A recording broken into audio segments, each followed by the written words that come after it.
Episode का starting में हम एक लड़का को दिखाते हैं जो घबराए हुए गलियों में भाग रहा होता है। साथ ही वो कह रहा होता है कि मैं सबको बता दूंगा, स्कूल में जितने भी घिनौने हरकतें होते हैं उन सब का मैं पर्दाफाश कर दूंगा। तभी अचानक एक कार उसे टक्कर मार देती है जिससे उसकी मौत हो जाती है। इसके बाद सीन जोशीन हाई स्कूल के न्यू सेमेस्टर की ओपनिंग सेरेमनी में शिफ्ट होती है, जहाँ प्रिंसिपल न्यू स्कॉलरशिप स्टूडेंट कांघा को सभी से इंट्रोड्यूस कराती है, जिसे काफी टफ एग्जाम के बाद इस स्कूल में एडमिशन मिला है। मगर इस स्कूल के अमीर बच्चे इस बात से खुश नहीं होते हैं। उनका कहना था कि जोशिन के मालिक के बेटे रियान उसे छोड़ेगा नहीं। तभी जोशिन ग्रुप के सन रियान का एंट्री होता है। वो सेरेमनी में लेट से आया होता है, लेकिन उसे कोई कुछ नहीं कहता, यहाँ तक कि प्रिंसिपल भी नहीं। अब सेरेमनी खत्म होने के बाद टीचर सबको अपनी अपनी क्लास में जाने को बोलती है, लेकिन वहाँ से सबसे पहले रियान जाता है। उसके बाद ही सभी को जाने दिया जाता है। उसके बाद जब कांघा इंग्लिश ए क्लास में जाता है तो वहाँ उसे 2-4 डेस्क ही मिलता है। दरअसल ये स्पेशल इंग्लिश ए क्लास होता है, जहाँ बेहद अमीर बच्चे ही क्लास करते हैं। इसलिए कांघा अपने स्टैंडर्ड के इंग्लिश ए क्लास में आ जाता है,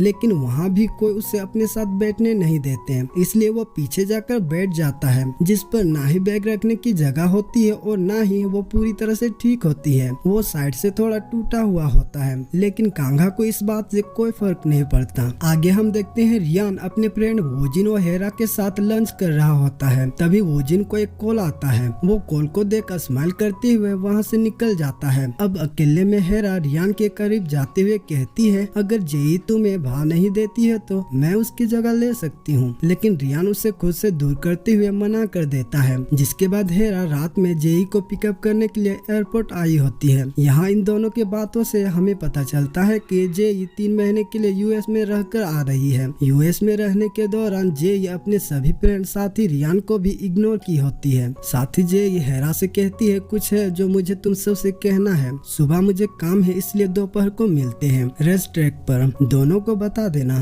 हेरा अपने स्पेशल फ्रेंड चैट ग्रुप पर मैसेज कर देती है, जिससे वोजिन और रियान को मिलता है। अगली सुबह जेई के घर पर एक छोटी सी गेट टुगेदर होता है, जो जेई के डैड ने रखा होता है। यहाँ हमें पता चलता है कि जेई के डैड ने अपनी दूसरी शादी कर लिया होता है, इसलिए जे होक जेई का स्टेप ब्रदर होता है। ब्रेकफास्ट के बाद जेई के डैड जेई को उसकी ड्रेसअप सेंस पर सवाल करते हैं। उसे अपनी मोम की तरह क्लासी वे में ड्रेसअप करने को कहते हैं, जिस पर जेई कहती है, आप किस मोम की बात कर रहे हैं? मेरी स्टेप मोम? ये सुन डैड भड़क जाते हैं। वो जेई पर गुस्सा करते हुए कहते हैं, भूलो मत, उसी ने तुम्हें पाल पोस कर बड़ा किया है। साथ ही वो उसे कहते हैं कि वैसे तुम ड्रेस चेंज करने जा ही रही हो तो अपनी इस लिपस्टिक को भी बदल कर आना। देखो ये लाल रंग कितना चीप दिखता है। इसे देखकर मुझे तुम्हारी बायोलॉजिकल मदर की याद दिलाती है। डैड के जाने के बाद जेई अपनी टॉप को फाड़ कर फेंक देती है और एक जगह जाकर स्मोक करने लगती है, जहाँ कांघा पहले से ही होता है। जेई उसे घूरने लगती है तो कांघा कहता है, मैं यहाँ परफॉर्म करने आया हूँ। मैं वहाँ पियानो प्ले कर रहा था, फिर मैंने सोचा थोड़ा ब्रेक ले लेता हूँ, इसलिए मैं यहाँ हूँ। मैं बस अभी जा ही रहा हूँ। जाने से पहले तुम इसे यूज कर सकती हो। लेकिन जेई उसके बातों पर ध्यान न देते हुए उसे उसका शर्ट मांगती है। जेई उसे कहती है, मुझे ना अभी कहीं जल्दी पहुंचना है, लेकिन मैं इन कपड़ों में नहीं जा सकती, इसलिए क्या तुम अपना शर्ट मुझे दे सकते हो? कांगा पहले तो सोचता है, लेकिन फिर वो जेई को शर्ट देते हुए कहता है, मुझे लगता है कि इस शर्ट की ज्यादा जरूरी तुम्हें है। फिर जेई शर्ट को लेकर वहाँ से निकल जाती है और सीधा रेस ट्रैक पर पहुँचती है, जहाँ वोजिन और हेरा उसकी वेट कर रहे थे। जेई के आते ही वोजिन उसे गले लग जाता है और उसे कोरिया वापस आने के लिए वेलकम करता है। तभी इतने में पीछे से रियान भी आ जाता है।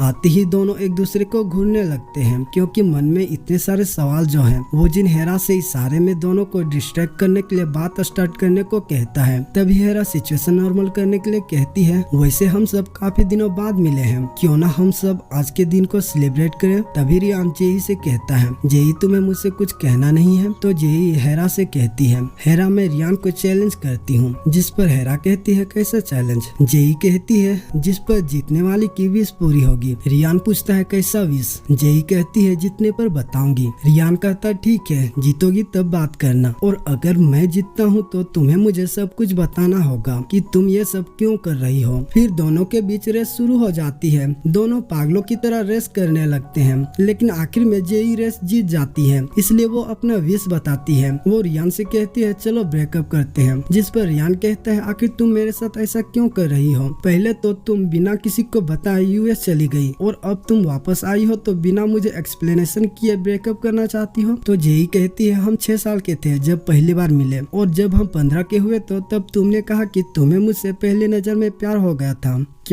क्यों पसंद आई थी मैं तुम्हें? रियान कहता है किसी को पसंद करने के लिए कोई वजह की जरूरत नहीं होता। जेई कहती है एग्जैक्टली कोई वजह नहीं। जब बात पसंद और नापसंद की हो ना तो कोई वजह की जरूरत नहीं होती। इतना कहकर जेई वहाँ से निकल जाती है और रियान को जेई के साथ बिताए अच्छे पलों की याद आने लगता है। अगले दिन रियान हाथों में बैंडेज लगाए स्कूल पहुँचता है। कांगा क्लास में जेई को हाय करता है जिसे जेई कोई रिस्पॉन्स नहीं देती। फिर टीचर अपने लेक्चर के बाद क्लास प्रेसिडेंट जीवन को बात करने के लिए अपने साथ ले जाती है, जहां टीचर उसे न्यू सेमेस्टर का शेड्यूल देते हुए कहती है जरा तुम कांगा पर नजर रखना। पिछली बार जो हादसा हुआ था वो दोबारा नहीं होना चाहिए। दूसरी ओर स्कॉलरशिप स्टूडेंट कांगा को पकड़ते हैं और उन्हें समझाते हैं कि अपनी औकात में रहो। रियान और उसके ग्रुप इलाइट क्लास है, तुम उन्हें नाराज नहीं कर सकते। हमने देखा कि तुम ओपनिंग सेरेमनी वाले दिन रियान के जाने से पहले ही जाने के लिए खड़े हो गए थे और तुम किसी भी क्लास में ऐसे ही चले जाते हो और आज तो तुमने हद ही कर दिया। तुमने क्लास में जेई को हाय किया। शायद तुम्हें नहीं पता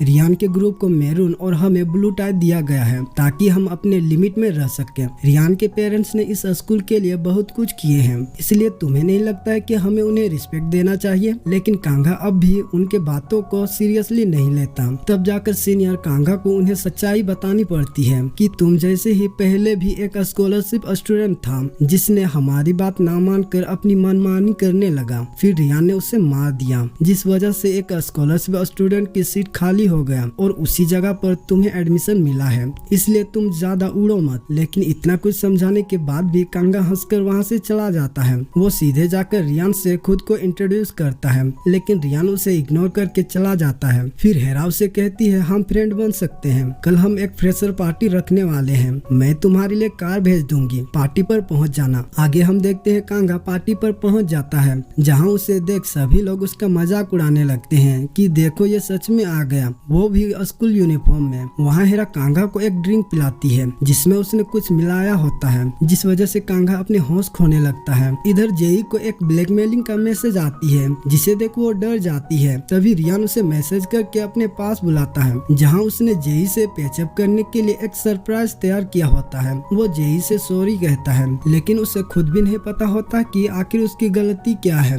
वो बस चाहता था कि जाने अनजाने में जो भी उससे गलती हुई हो उसके लिए जेई उसे माफ कर दे, लेकिन जेई नहीं मानती। इधर सभी को ट्रूथ और डेयर गेम खेलने लगते हैं जिस पर कांगा को डेयर मिलता है कि वो किसी लड़की को 3 मिनट तक फ्रेंच किस करे। कांगा पहले तो सभी लड़की को गौर से देखता है और फिर वो सीधे उस कमरे में चला जाता है जहाँ रियान ने जेई को मना रहा होता है। कांगा वहाँ जाकर सीधे जेई को किस करता है जिसे देख सभी को हैरान रह जाते हैं। इस दौरान कांगा सेल्फ टॉक करता है जिससे हमें पता चलता है कि स्कूल में जिस लड़के का मौत हुआ था वो असल में कांगा का भाई कांग इनहान होता है और वो इस स्कूल में अपने भाई की मौत का बदला लेने आया है। और इसी सीन के साथ ये एपिसोड यहाँ एंड होता है। मिलते हैं नेक्स्ट एपिसोड के साथ। और अगर आपको वीडियो अच्छा लगा हो तो प्लीज वीडियो को लाइक करके चैनल को जरूर सब्सक्राइब कर लेना।